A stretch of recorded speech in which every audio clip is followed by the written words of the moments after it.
Selyoz. Beda maydalangan.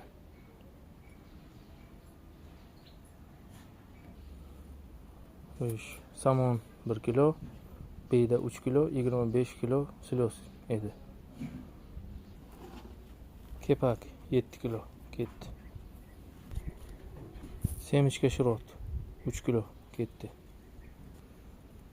Bug'doy va arpa yormasi 3 kilodan 6 kilo ketdi.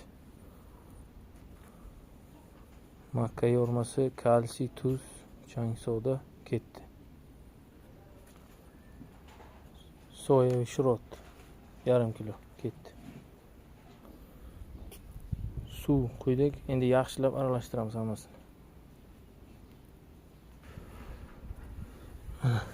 Aralashtirilgan.